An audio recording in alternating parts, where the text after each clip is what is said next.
Well, we continue our exclusive conversation this morning with Dayton City Commissioner Matt Joseph. We'll head live to Ghostlight Coffee Shop with Dan Edwards and Commissioner Joseph. They're standing by this morning. Dan?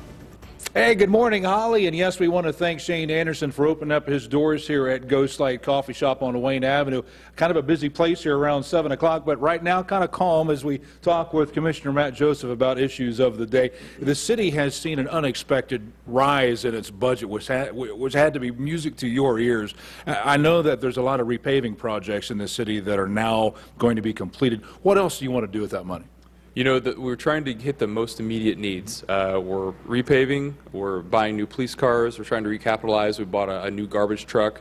So the sorts of things that we've put off for the last couple of years because the revenue just wasn't there. So we're trying to figure out what to do with this money that we can set ourselves up for the future, for the long term. So we're buying infrastructure, buying capital. You know, we featured a story recently on the west side of Dayton, how there's development plans now west of the river, which up to this point seems to be somewhat neglected by the city. Is that a fair statement?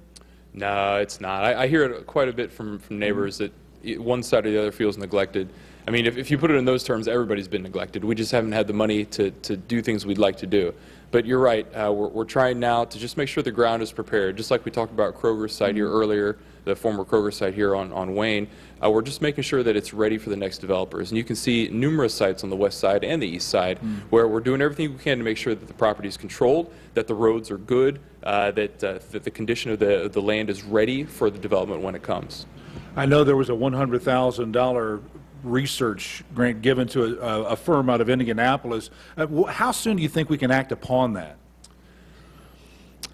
You know, frankly, and being crass, it just depends on the money. If a developer jumps in today, we're going to do everything we can to get something out the door in a matter of weeks or months, but that's not realistic. It's going to take a while for this recovery to hit, but when it does, things are going to start happening.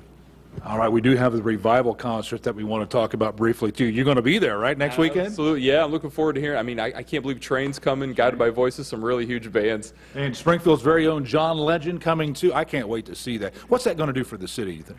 You know, it's just another thing happening downtown to try to convince people to peek their noses back in downtown. You know, we have the Dragons, we have all kinds of festivals, City Folk. All these things, they add up when we convince people, like Urban Nights is another example. They come back downtown, they see that we're clean, we're safe, there's something interesting and new going on, and maybe they come back again the next time. So we love that Mr. Longo's done with this. We're really looking forward to this festival. All right, we want to talk about the city's infrastructure as well as the aerospace hub when we talk next with Commissioner Joseph as 2 News Today continues.